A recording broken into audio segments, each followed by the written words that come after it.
धर्म का आचरण करोगे तब आप भागवत कथा श्रवण करने के अधिकारी हैं। राम जैसा आपका स्वभाव होना चाहिए, राम जैसा विचार होना चाहिए। राम जी का अपने भाई बंधुओं के प्रति कितना प्रेम था, कितना समर्पण था। अपनी मां कौशल्या, सुमित्रा, कैकेयी के प्रति उनका कितना आदर भावना था, अपने पिता के प्रति कितना सम्मान की दृष्टि था। राम जी जैसा जिसका आचरण है वही कृष्ण कथा श्रवण करने का अधिकारी है। आपका जीवन राम जैसा होना चाहिए।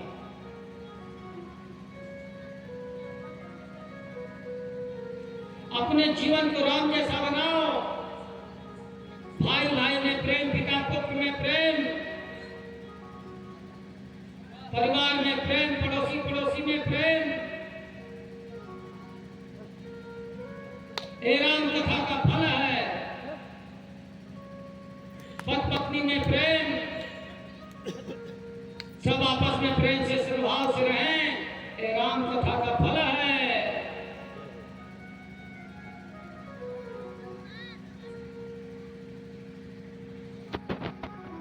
राम जी ने विश्वामित्र के यज्ञ का रक्षा किया, जनकपुर में जाकर के धनुष भंग किया, सीता से विवाह किया।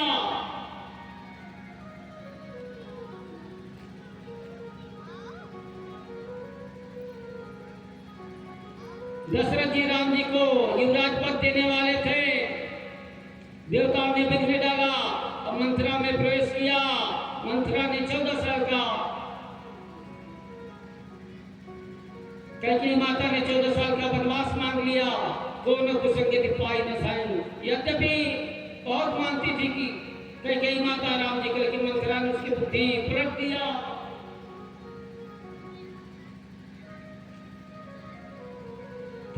कौन कुसंग दिखाई नहीं सकता, कुसंग में पड़ के कौन नहीं नष्ट हो जाता।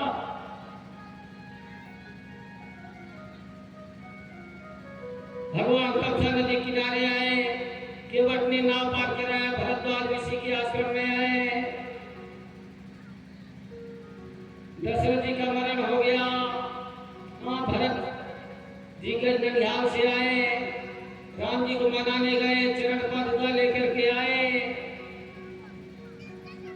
सीता जी का हरण हुआ, हनुमान जी लंका गए, वहां से रावण की लंका जला करके आए। भीषण से राज्य हुआ, रावण का वध हुआ।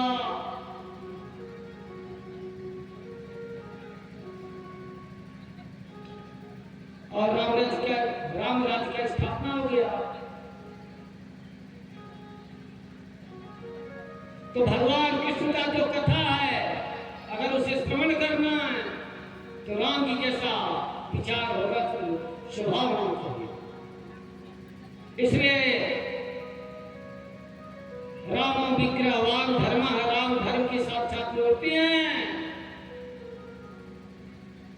राम मर्यादा पुरुषोत्तम है।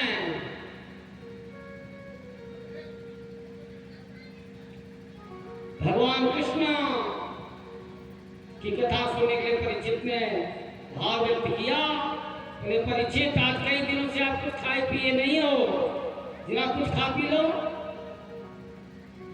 बोले नहीं, जब से हमें ऋषि ने श्राप दिया है, हमने तो सब कुछ खाना पीना छोड़ दिया है। हमें भूख और प्यास नहीं लगता है। हम कृष्ण का कथा श्रवण करना चाहते हैं। वासुदेव कथा प्रश्नः पुरुषान् स्त्रीन् पुनाति।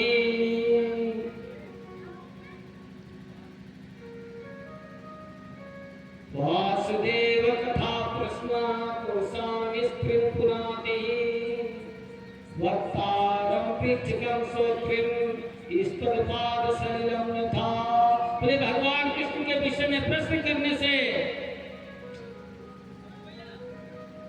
भगवान कृष्ण के संबंध में प्रश्न करने से वक्ता, श्रोता, प्रश्नकर्ता सब पवित्र हो जाते हैं। बोले भगवान अवतार कब लेते हैं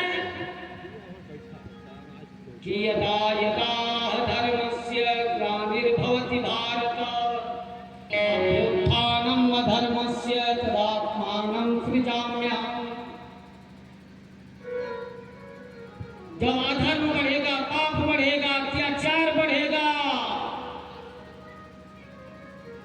तब भगवान अवतार लेते हैं।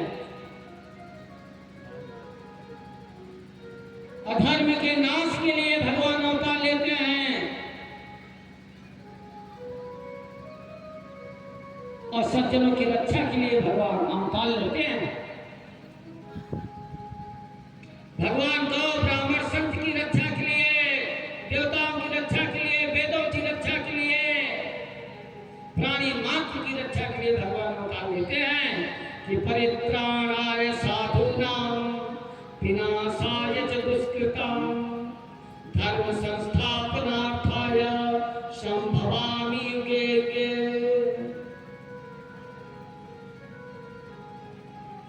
साधुओं की रक्षा के लिए, परित्राणाय साधूनां, साधुओं की रक्षा के लिए, विनाशाय च दुष्कृतां, दुष्टों का संहार करने के लिए,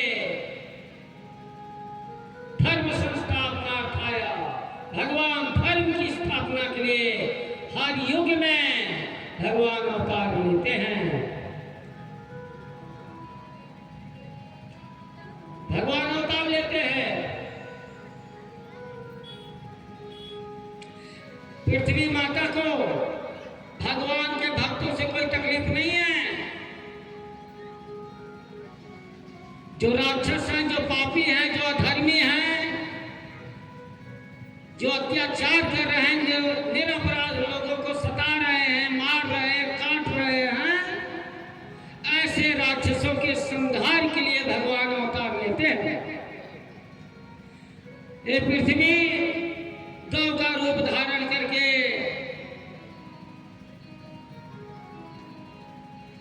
गौ का रूप धारण किया और पृथ्वी माता को कोई तकलीफ नहीं है, गौ का रूप धारण किया।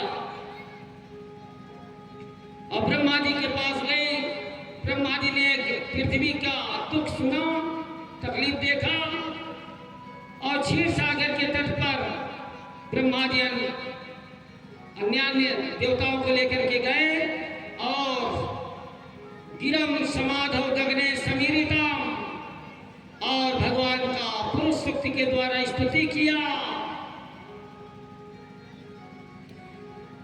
कि ओम हरि ओम सहस्र शीर्षा पुरुषः सहस्राक्षः सहस्रपातः शभूमिगं सर्वतः स्मृत्वा तिष्ठत् शाङ्गुलम्। और आकाशवाणी सुना और देवताओं को संबोधित करके कहा कि देवताओं, भगवान अवतार लेंगे।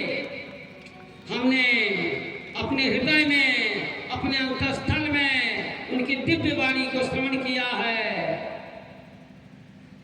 देवताओं, तुम सब लोग यदुवंश में अवतार लो, मथुरा में अवतार लो, तुम सब लोग चलो भगवान की रक्षा के लिए, सेवा के लिए। और उनके बड़े भाई बलराम जी उसी अवतार में अवतार ले रहे हैं। त्रेतायुग में भगवान श्री राम लक्ष्मण को डांट देते थे। लक्ष्मण का प्रभु जब द्वापर युग में चलोगे ना तो हम आप बड़ा भाई बन करके हम चलेंगे, हम बड़ा भाई बन करके चलेंगे।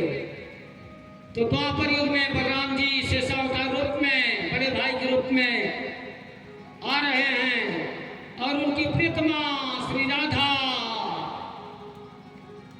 वो भी आ रही हैं। देवियां वो उनकी सेवा के लिए चले। ऐसा ब्रह्मा जी ने बता दिया। बोले कहाँ पैदा होंगे? बोले कि वसुदेव गृहे साक्षात भगवान वसुदेव गृहे साक्षात भगवान पुरुषेश्वर।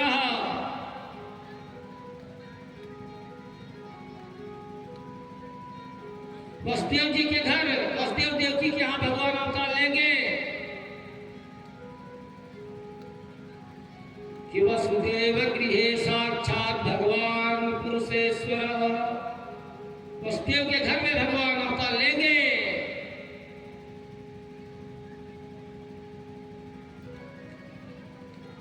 और तुम सब लोग देवता लोग चलो उनकी प्रिया श्री राधा भी आ रही हैं, उनके बड़े भाई भी आ रहे हैं।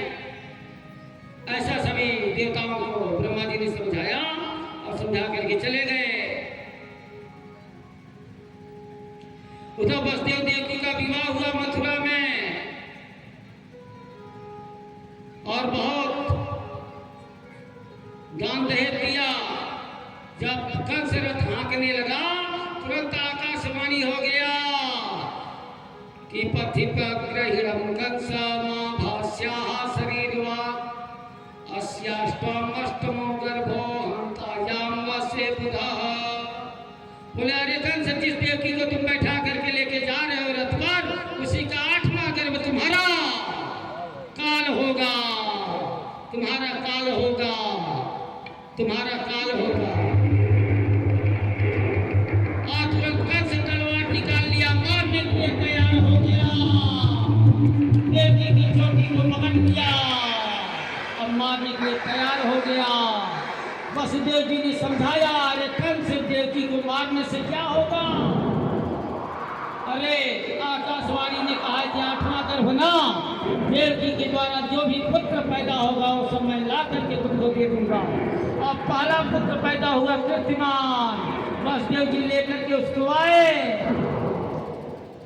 और लेकर आके देखा कि वसुदेव जी ऐसे धर्मात्मा है कि उनका ऐसे भक्त है कि कंस जैसा ही राक्षस व्यक्ति भी उनकी वाणी पर भरोसा करता है।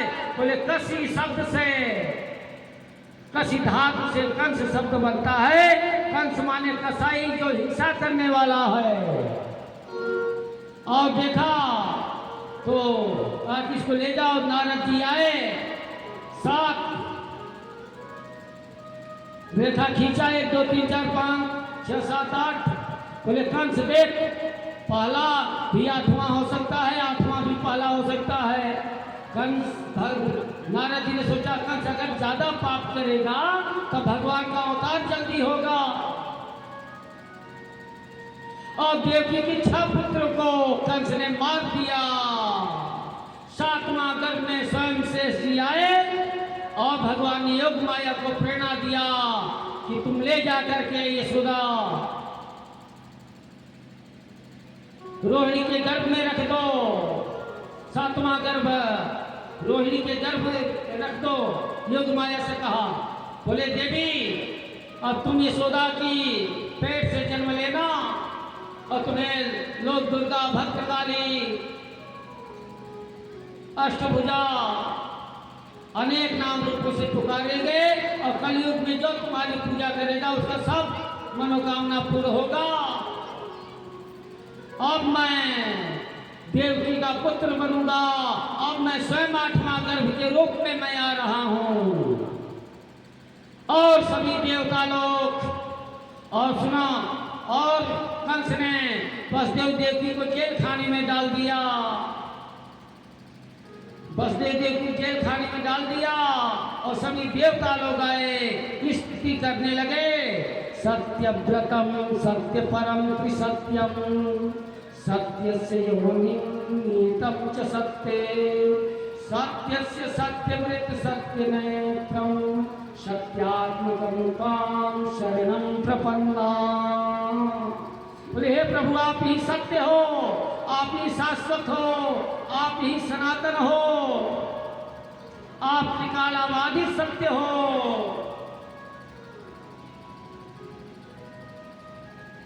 ऐसा सभी देवताओं ने स्तुति किया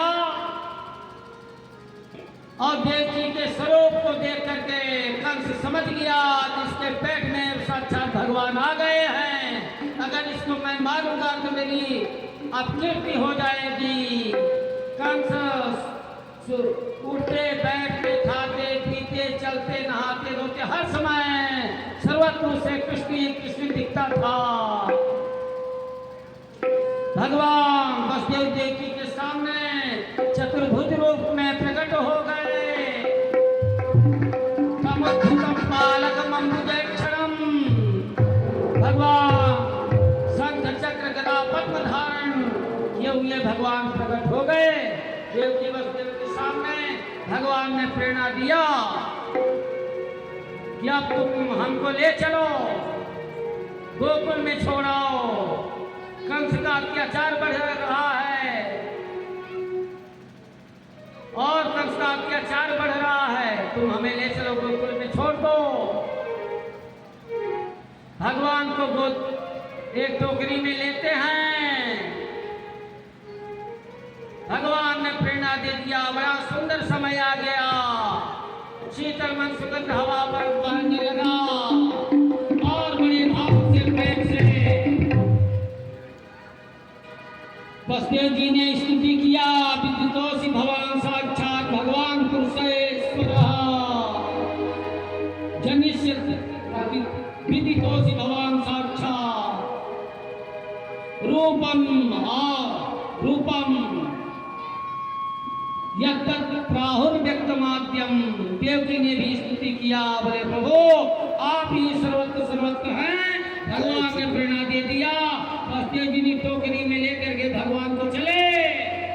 यमुना जी उस समय खूब बढ़ गई थी, वसुदेव जी के एकदम सिर तक आने वाली थी। भगवान श्री कृष्ण ने अपना पैर जैसे ही यमुना जी ने रखा, वैसे ही यमुना जी घटने लगी।